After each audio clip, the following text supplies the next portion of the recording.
Hello everyone, welcome back to Laura Likes Books. I'm Laura and I like books. I can't be the only one that has this problem. Does anybody else, like, you read a book and you finish it and you have like a really strong feeling, like either hating it or loving it, and then 5 minutes later you like can't even explain what it's about? I'm looking through my list of all the books I read in February and I'm having this issue because I remember every single book I read. I remember like in great detail, but now here I am trying to review it and I got nothing. Anyway, we are here to talk about all the books I read in February. First book I read was Hairpin Bridge by Taylor Adams. I read The Last Word by Taylor Adams a couple years ago. Absolutely obsessed. I gave it 5 stars. And then I read his more famous one, No Exit. I read that one. That one was really good. I think I gave it a 4. I definitely preferred the wackiness of The Last Word. So in February, I read Hairpin Bridge, and I had already heard mixed reviews. I say mixed, it was mostly negative reviews. But a lot of times, you know, stuff that I find entertaining, a lot of people don't enjoy. So I decided to try to give this one a go anyway, and that was a mistake. We have this girl. I'm just gonna be straight up with you right now. I don't have it in me today to go find all these character names. We have a girl. She is a twin, or she was a twin. Her twin sister has died. I think she died like a year before, I want to say. And so our main character goes to this bridge where her twin sister supposedly committed suicide. I just realized I'm gonna have a really hard time explaining why I didn't like this book without spoiling. This is the other issue, is it's really hard to talk about books without spoiling what I like or what I don't like. Am I having an existential crisis? Moving on.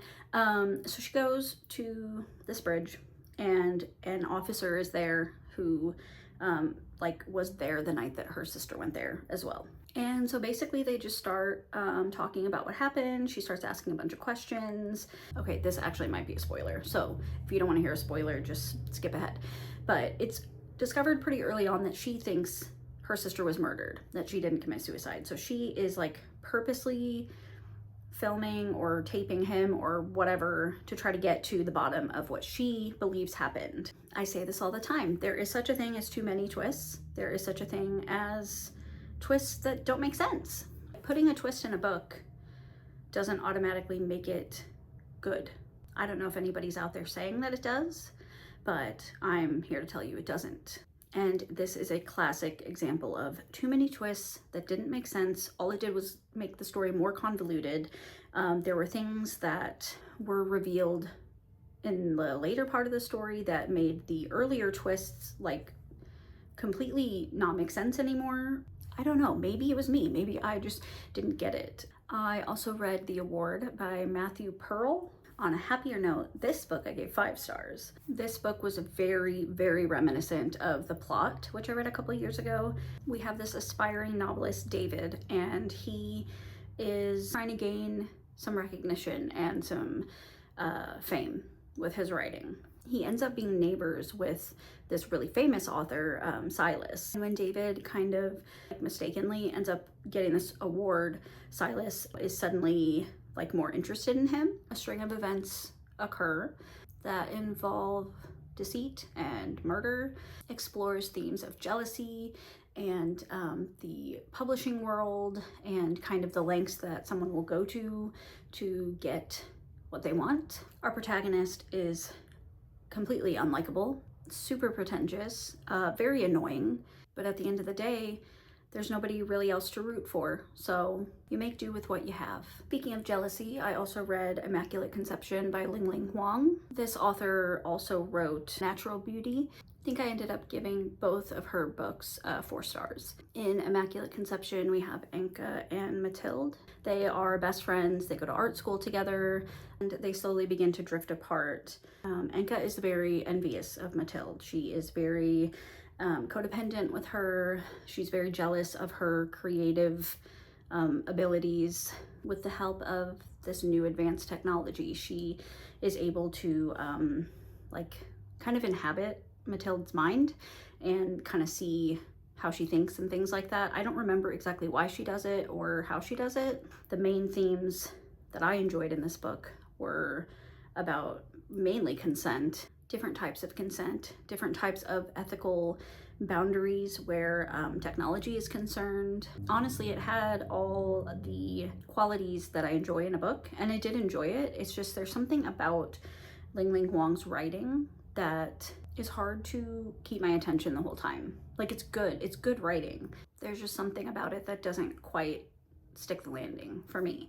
I still am interested every time I see she has a book out because the themes that she tackles are so important and so interesting to me. Like, we need to be having these conversations. But I think at a certain point, it's like, is the conversation overshadowing the plot? You know? I also read Heart the Lover by Lily King. This is a prequel and sequel to Writers and Lovers, which I also gave 5 stars. I gave this 5 stars, by the way. It is not a prerequisite to read that book. I actually didn't even know they were connected until I'd already finished Heart the Lover, if that tells you how much I genuinely don't remember character names. I didn't even realize it was the same girl. Our protagonist is named Casey, but she goes by Jordan. But anyway, this story is basically about her college days and these two friends, these two guys that she had like different types of relationships with. The story told in the past is really the prequel to Writers and Lovers, and then we also get a perspective from like years later, and she has been called basically back to these people. I mean, there's really not much plot. That's kind of how Lily King's books are. There's not a lot of plot. It's mainly just like insight. The writing is very unique and beautiful. I just think that Lily King, like, I don't understand. Like, I would love to be in her mind and like see how she thinks, because she just writes stuff that like stabs you in the heart. I also read The Castaways by Lucy Clark. This is another author that I absolutely was obsessed with the first book that I read by her. I think it was One of the Girls, but every subsequent book that I've read by her since, I've enjoyed less and less and less. Another missing sister scenario. We have Erin and Lori. They're supposed to be on a plane going to like Fiji or something. Sorry, I'm gonna zoom through this because I didn't like this book. They get in a fight, and for some reason Erin ends up not being on the plane, but Lori is on the plane. The plane like goes down somewhere. So now Erin is trying to piece together what happened to that plane. She just spends the whole book trying to find her sister, and then we get like flashbacks of what happened to the sister when the plane crashed, all the different characters and things that happened to her. Okay, I'm gonna spoil the ending really quick. Tell me why you're gonna spend the entire book looking for your sister. Like, that's what the entire plot is about. And it's been like years and you haven't seen her, and you finally get your sister back, and then she asks you to go with her to like travel together, and you say no. Like, what was the point? I understand, like, you know your sister's alive now, so obviously that's good, but I don't know, that just doesn't feel very realistic to me. Like, you just spent literally this entire book trying to find her, you find her, and then immediately you're just like, okay, well, glad you're alive. Talk to you later. I just don't like that. Not to mention the rest of the book was really boring. Like, this is supposed to be a thriller. There was a literal plane crash, and I found it boring. She's stranded on an island, and yet I don't feel like anything happened. On the other end of the spectrum, a thriller I really enjoyed in February was It's Not Her by Mary Kubica. I gave this one a 4.5. Honestly, it's probably a 5. I think I was just being like picky that day. Mary Kubica is very, I don't want to say hit or miss because I never like don't enjoy her books, but some are definitely more successful than others. And to me, this was, I think, probably one of her best. We have this woman and her brother and sister-in-law. Look, don't ask me for names, okay? They're on a vacation in this cabin. Okay, fine, I looked it up. Her name is Courtney, and her sister's name, or her brother's name is Nolan. Her sister-in-law's name is Emily.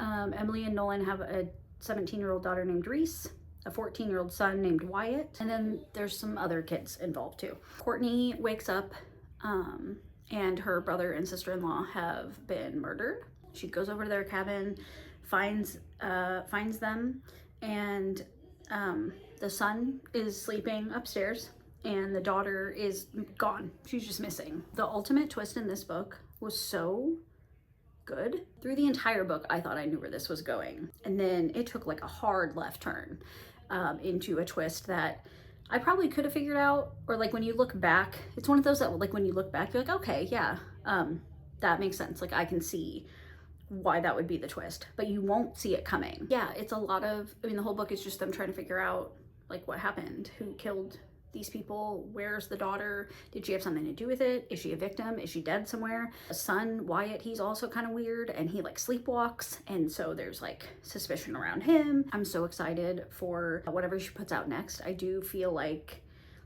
there have been a couple exceptions, but I feel like the more she writes, the better her books get. This next one, oh my gosh, I love it so much. It's called How to Kill a Guy in 10 Dates by Shaylee Thompson. We have this woman and her best friend. Again, don't know their names, but they go to a speed dating event. Well, the main character, she loves rom-coms and she loves horror. As our main character is talking to her like last or second to last guy, he is like a huge douche and she's like just so over him. But as he's like getting ready to get up, because they're done with their little date, the lights go out, and when they come back on, he's dead.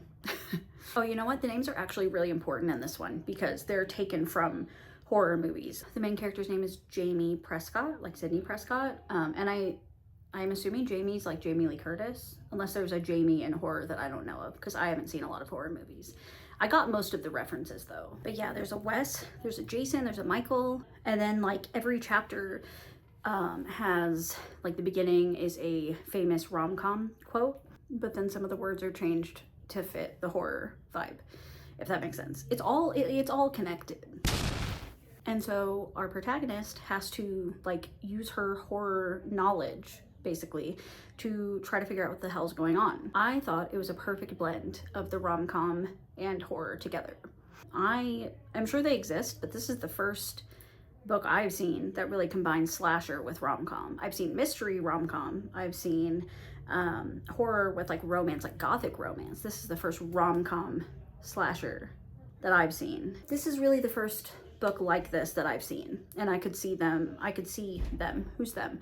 I could see more books like this coming out. Anyway, back to the plot. So she's having to like intermittently, she's giving these different rules on like, you never do this in a horror, you never do that in a horror. Of course, all the rules that she's mentioning, you know, don't do this, don't do that, pretty much all of those she does.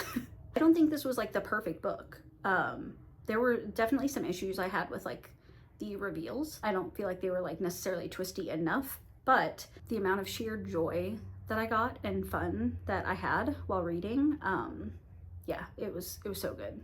Very different vibes, but still 5 stars. The Shining by Stephen King. I don't know that I need to fully go into the plot of The Shining because I think most people are familiar.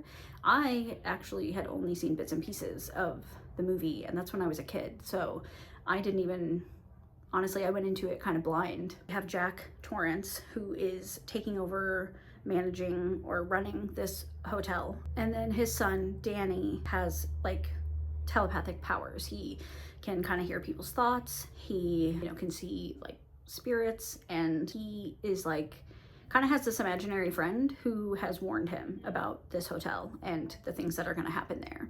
As the story progresses, Jack's mental state deteriorates more and more, and honestly, to me, that was more, maybe it's meant to be this way, but I felt that was more scary than the ghosts or the things that were happening around the hotel. Being in Jack's mind was an awful place to be, but I just absolutely loved it.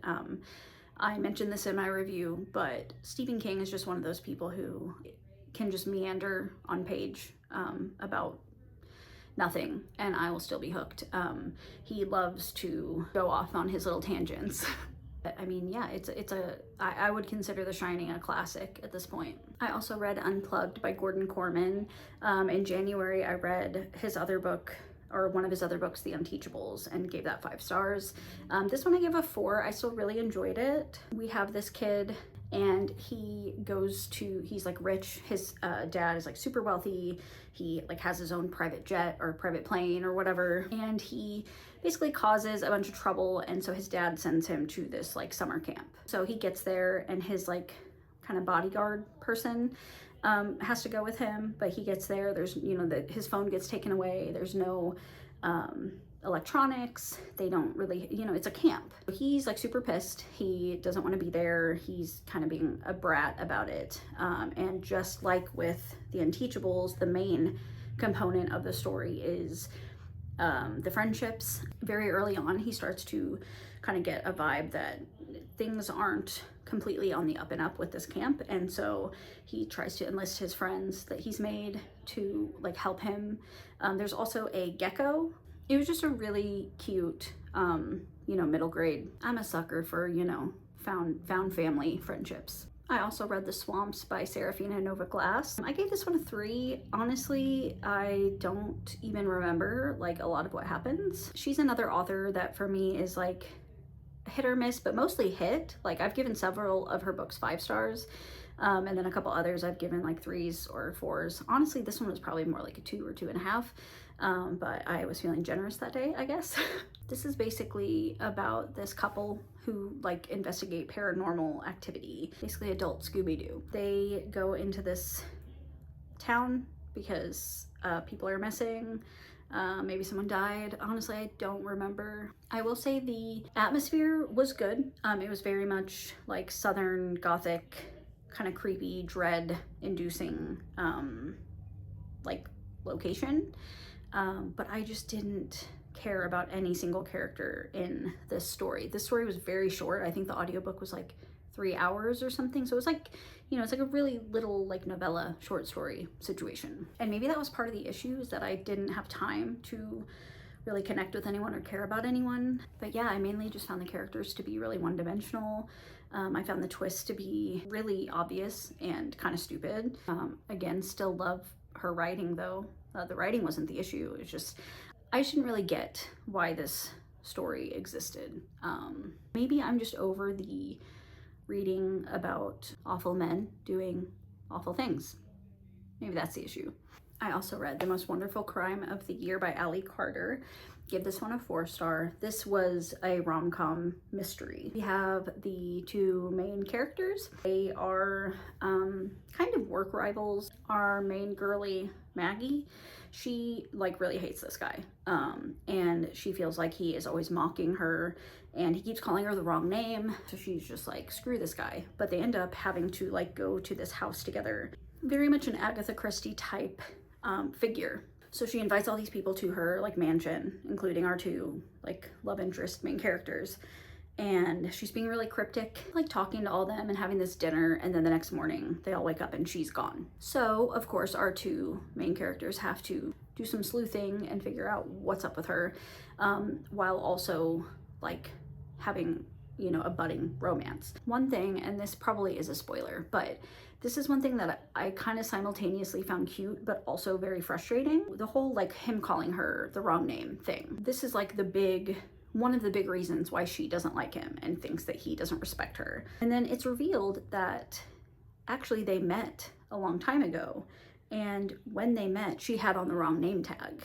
And so they like had an inside joke, or what he thought was an inside joke, about her name. And that's why he's been calling her this name, to try to like have the inside joke with her. Why didn't he just tell her that before? This is what I mean when I say that miscommunications aren't really my thing. I get that that's the point of it, to have that conflict, right? For her to think that he doesn't like her. But it just really bothers me. And maybe I just need to get over that. But I do feel like it takes away, in my opinion, like I just think you can have a good romance without that trope. I don't know, maybe that's just me. Next up, I read Escape by Stephen Fishbach. Stephen Fishbach was on Survivor. My wife and I are currently watching season 50, which just started a couple weeks ago. My wife has seen every single season, start to finish. I have seen like some seasons all the way through. I've seen bits and pieces of other seasons. So to get prepared for season 50, she has been like having me watch different seasons of like her favorite players. I am familiar with Steven. He was one of my favorite players in his original season. And anyway, yeah, he wrote this book called Escape, which is fiction, but it is very much, I think it's the most self-insert he can do without it just being nonfiction. It is about a survival adventure show, reality show. We have a couple different POVs. We have Ken, who is kind of retired from the reality show game. He was in a lot of reality shows when he was younger. He wasn't famous, but he, you know, like he was like reality show famous. He's kind of struggling because he feels like those glory days are behind him. He gets invited to do this reality show, and so he jumps at the chance because he wants to prove that he still got what it takes, you know? We also have a woman who is like helping make the show, helping produce the show. And she is struggling because she has just been fired from a different show. All of these people are here for different reasons and have kind of their own stuff going on. I just loved like the little bits that you could tell were true. You could sense the parts where he was like, this actually happened. The setup for the show was that it was basically Survivor, but they're trying to escape the island as opposed to just like living there. Overall, I enjoyed it, and I hope he writes more because I'll read it. Another 4-star for me in February was Detour by Rob Hart and Jeff Rake.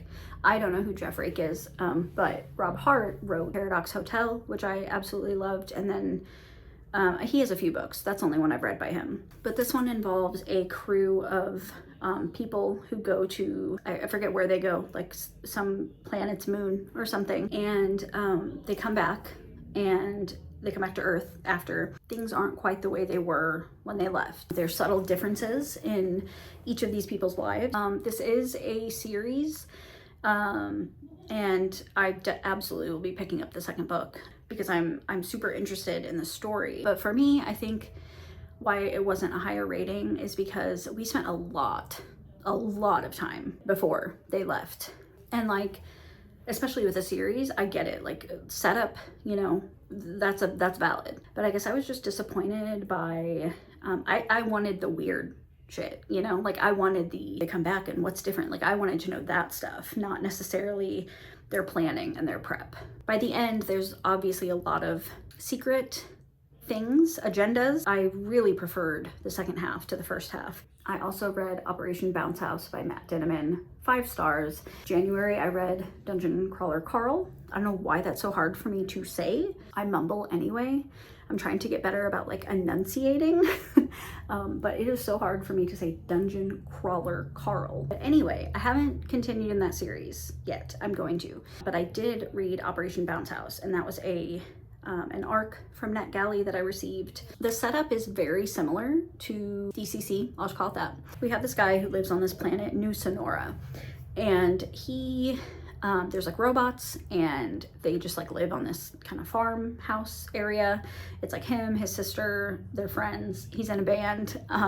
You know, he's just chilling. He's just trying to live his life. People show up. I say people, remotely piloted machines show up and start like fucking shit up. You find out pretty quickly that people from Earth have been they've paid to pilot these machine things. It's like a video game. Like they're just there to like destroy them, basically. The main character, Oliver, and his ragtag team have to defend their planet, their home. It was so funny. It was so heartfelt. It was like, it just made me laugh so much because the way that these people from Earth were talking to them was so like on brand for toxic gaming culture. Like if you've ever seen anyone play Call of Duty or really any of those type of games, I play like Animal Crossing, so I don't really know anything about that, but the way people like just say the most like insane things to each other, that is like exactly the way that they spoke in this book. I just had a really good time with it. Matt Dinniman is becoming one of my favorites. I also read a mystery thriller called Missing Sam. I'm gonna butcher this woman's name, I'm so sorry. By Thridi Umrigar. This is about this woman, Aaliyah, I think, and her wife, Sam, and she and Sam have this pretty bad argument. So the next morning, Sam goes like on her morning run and just doesn't come back. So obviously Aaliyah is freaking out. They have like friends in town, so she's trying to host her friends, but like figure out where her wife is. Slowly but surely, not even slowly, actually quickly but surely, she starts to become targeted as being to blame for her wife's disappearance. She's Muslim.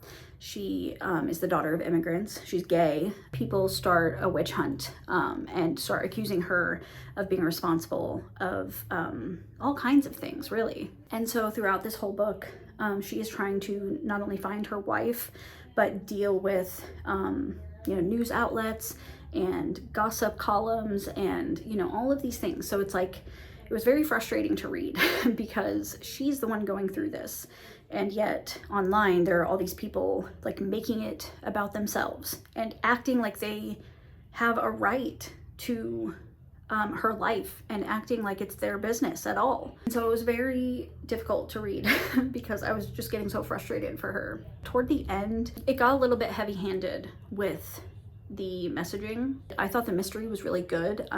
It was much more like literary as opposed to like thrilling or anything, but I was invested the whole time. I also read Sea Scraper by Benjamin Wood. This was another 4-star for me, 4 to 4.5. We have Thomas. He lives with his mom in this small town, like village really. And he goes out every day and he finds shrimp. I forget what it's called, his job, but he, goes and gets shrimp, and it's very dangerous. It's really easy to drown. It's really easy for like your horse to get hurt. He's basically just living this like dreary existence with not a lot of hope in his life. He wants to be a singer, like he wants to perform his songs publicly. This man shows up in town who says he's filming this movie, and he asks Thomas to show him around and kind of like show him all the places to go and help him film this thing, and in return he will pay Thomas like more money than Thomas has ever seen in his life. I loved seeing Thomas like really change throughout this book. The hope that he felt by the end. Very beautiful writing. But yeah, mostly what I loved about it was just our main character and his growth through the story. I also read The Astral Library by Kate Quinn. As far as I know, this was Kate Quinn's first magical realism book. She typically writes more just historical fiction. Our protagonist, Alex, she is down on her luck. She is having a hard time. She's like working like 3 jobs. She's had a rough life, rough childhood, and she's basically just not loving life at the moment.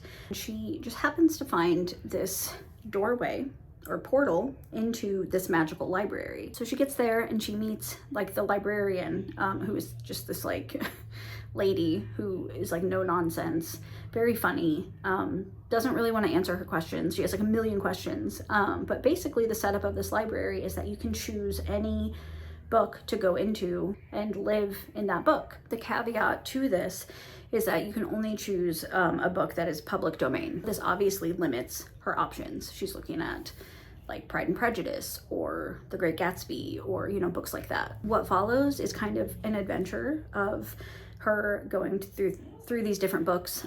There's a mystery involved that she's trying to solve. She has some help along the way.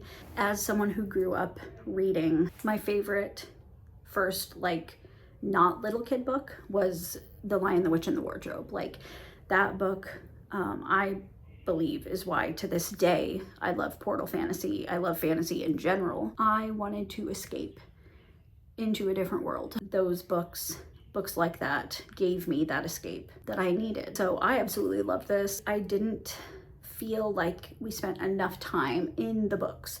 It kind of became much more about the mystery behind the library and how to keep the library going. And I would have enjoyed like more time, like if, in the actual books, like, I don't know. I just think the concept though is so cool. I would totally go into a book if I could. Another 5-star that I had in February was Dr. Sleep, which is the sequel to The Shining. Unpopular opinion, I preferred Dr. Sleep. I liked the plot better. I like Danny better as a character. This is Danny's story as an adult. We're looking at 30 years later-ish. Danny he's struggling. He's having a hard time. He still has The Shining, but he has done a lot to tamp it down, including drinking constantly. He is trying to get his shit together, but the traumas of the past and everything that happened in The Shining, you know, pretty obvious why he is struggling with that. We also have this young girl, what is her name? Abra, who has The Shining, and she, you know, we're kind of getting her POV as well. There is a group of people who are basically, they want people like Danny and Abra. They want people with The Shining. They like eat it. They like ingest it somehow.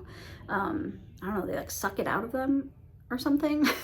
They call it steam, and that's how they get their fuel. Like that's their food, basically. There's a really cool, horrible, but cool villain, Rose the Hat.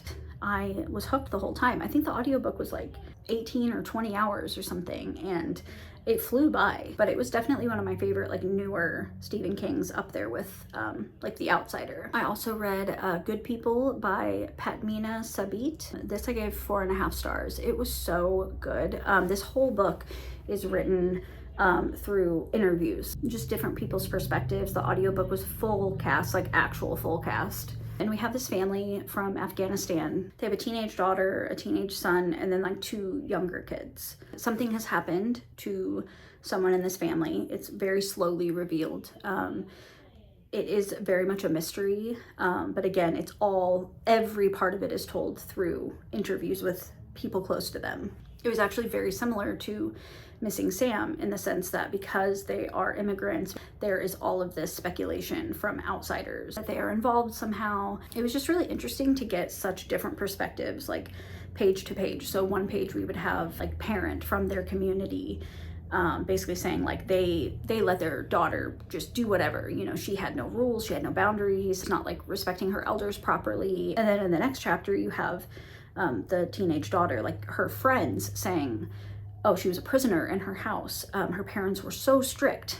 They were so awful to her, and she couldn't do anything. She couldn't go anywhere, and she couldn't talk about boys. As you're reading, you don't know like who's telling the truth, or like, you know, there really isn't an objective truth, because it's all of these people's just different opinions. And again, the writing style just really worked for me.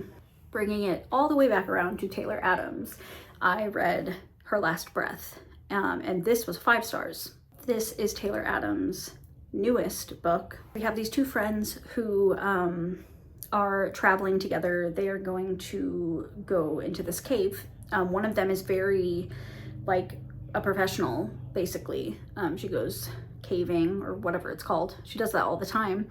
And the other friend, like, has never done it before. So they've kind of drifted apart a little bit, but they're using this trip to like bond again. They show up at the cave, and there's this like weirdo there who tries to like go with them and says he wants to like join them. They basically tell him to get lost, but we're also getting perspectives from after this event where someone has made it and someone hasn't, basically. And so we're trying to figure out, you know, going back through the past, you know, dual timeline is what I'm trying to say. They don't let this man go with them, but pretty shortly into it, he shows back up. That's really all I can say without spoiling anything.